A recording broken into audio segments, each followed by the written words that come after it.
Couples, today we're going to talk about wedding scams and a few things that you can take into consideration to make your experience of planning so much more enjoyable.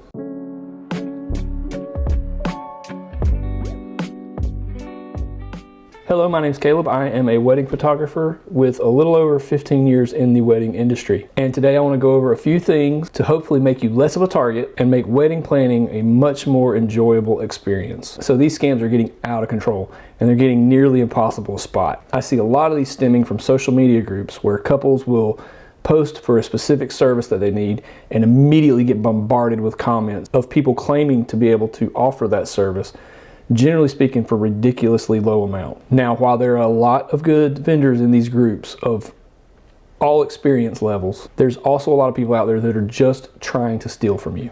In this video, I'm going to focus more on photography, videography, and the content creators because I am, in fact, a media creator, and that's kind of where my expertise lies. Now, let me caveat what I'm about to say. Unforeseen things can happen to anybody, even the most reputable photographers. But generally speaking, there will be some sort of communication and or options in place as contingencies in the event of some catastrophic situation. If a photographer's work looks perfect, but something is a little bit off, always trust your instinct.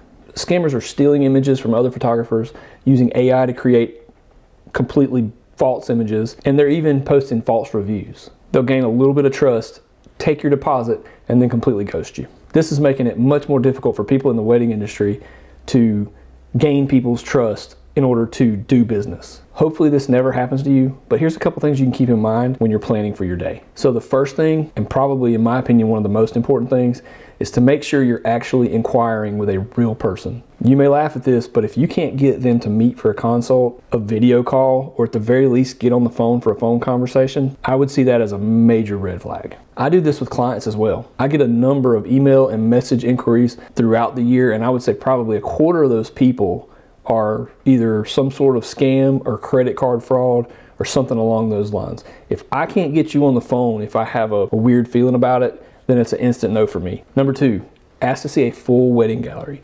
Don't just rely on galleries on a website or a few portfolio pictures on Facebook. Most photographers have an actual client gallery that they can share with you, so you'll have a better overall idea of what your final product will look like. Take my website for instance. I have very few photos on my actual website. It's a very basic website. I have a few photos from different weddings that I've shot throughout the year, bridal sessions and things like that, that I think are good representations of the type of work I do.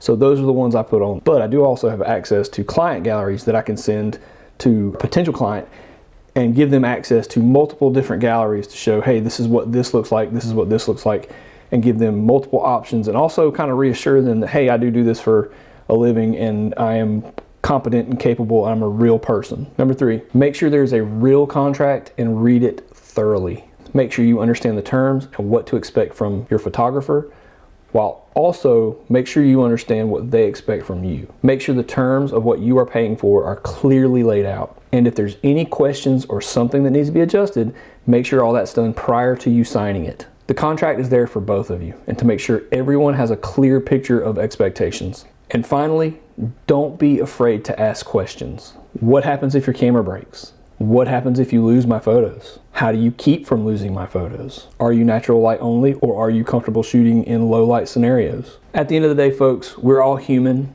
and things can happen to anybody. But a professional is going to have things in place, plans and different workflows to make sure those unforeseen situations go much smoother than somebody that's not prepared. Even if they are a well-established business and you don't feel right about it, there is nothing wrong with moving on and talking to somebody else. After all, sometimes a wedding vendor and a specific client are just not a good fit together. And it's totally okay to let them know this. In fact, I would much rather a potential client let me know that they've gone in a different direction so that I can focus my energy somewhere else. But at the end of the day, if things feel sketchy and there are multiple red flags, it just might be time to move on to different options. Because after all, your wedding photos cannot be recreated. So protect those memories and choose your wedding photographer wisely. Check, check, checky, check.